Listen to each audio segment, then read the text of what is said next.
تو وہ شیطان تھا چیخ مار کے غائب ہو گیا. شیخ عبدالقادر جیلانی نے کہا کہ نمازیں تو نبی کو معاف نہیں تھی، میری کیا حیثیت ہے.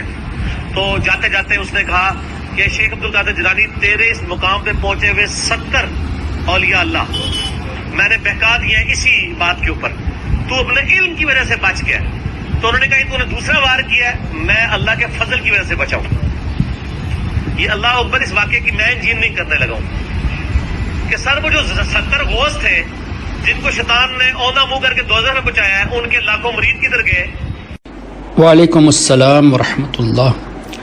پہلی بات تو یہ ہے کہ اس واقعے کا اگر لٹرلی میننگ لیا جائے جیسا کہ انجینئر مرزا علی نے کہا تو یہ قرآن کے خلاف ہوگا، اس لیے کہ اللہ تبارک و تعالی نے فرمایا ہے ان عبادی لیس لک علیہم سلطان، جس کا مفہوم یہ کہ اے ابلیس میرے نیک بندوں پر تیرا داؤ نہیں چلے گا.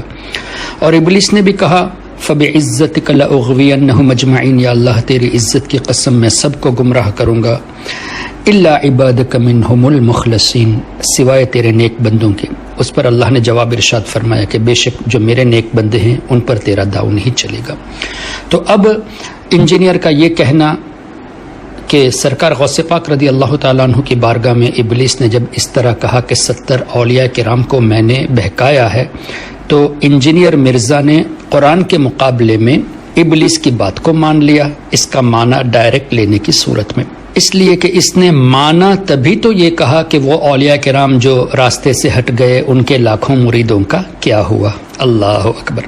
ویسے بھی ان لوگوں کا اس طرح مسکوٹ کرنا یہ کوئی نئی بات نہیں. اس سے پہلے بھی ہم نے ایک کلپ میں جواب دیا ہے کہ غالباً ترمذی شریف کی حدیث کا حوالہ دیتے ہوئے انجینئر مرزا نے کہا کہ نبی پاک صلی اللہ علیہ وسلم نے اللہ کو نہیں دیکھا، اور یہ ترمذی شریف میں فلاں حدیث نمبر پہ لکھا ہے، جبکہ اسی کتاب میں جس کا حوالہ، جس پبلشنگ کا حوالہ اس نے دیا، اسی کتاب کی اگلی حدیث میں ہے کہ اللہ کے رسول صلی اللہ علیہ وسلم نے اللہ کو دیکھا.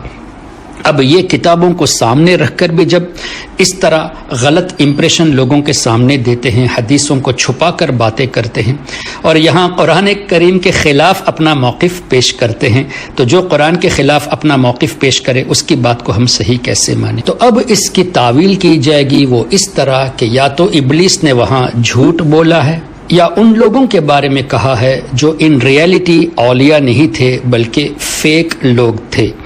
اس طرح تعویل کرنے سے بات کو ماننا یہ سمجھ میں آتا ہے. اگر اس طرح تعویل کیے بغیر مان لے جیسا کہ مرزا انجینئر علی نے مان لیا تو کیا ہوا نتیجہ؟ قرآن کے خلاف اپنا موقف پیش کر دیا. تو اللہ تبارک و تعالی نے جب اپنے بندوں کی حفاظت کی ذمہ داری اپنے ذمہ کرم میں لے لی ہے تو ابلیس چاہے کتنی بھی کوشش کر لے گمراہ نہیں کر سکتا. اگر کسی نے یہ کہا کہ اولیاء کرام کو گمراہ ابلیس نے کیا ہے تو وہ قرآن اور حدیث کے خلاف اپنا موقف پیش کرتا ہے. اللہ تعالی ہم سب کے ایمان و عقیدے کی حفاظت فرمائے، اور اس طرح کے جو شریر لوگ ہوتے ہیں جو قرآن اور حدیث کو سامنے رکھ کر اولیاء کرام کی دشمنی میں اس طرح باتیں کو پھیلا دیتے ہیں کہ ان کو بھی پتہ نہیں ہوتا کہ یہ خود قرآن اور حدیث کے خلاف بیان کرتے ہیں، ایسے شریر لوگوں سے اللہ تعالیٰ امت کی حفاظت فرمائے. آمین. اگر آپ نے ابھی تک ہمارا چینل سبسکرائب نہیں کیا تو ہمارے چینل کو سبسکرائب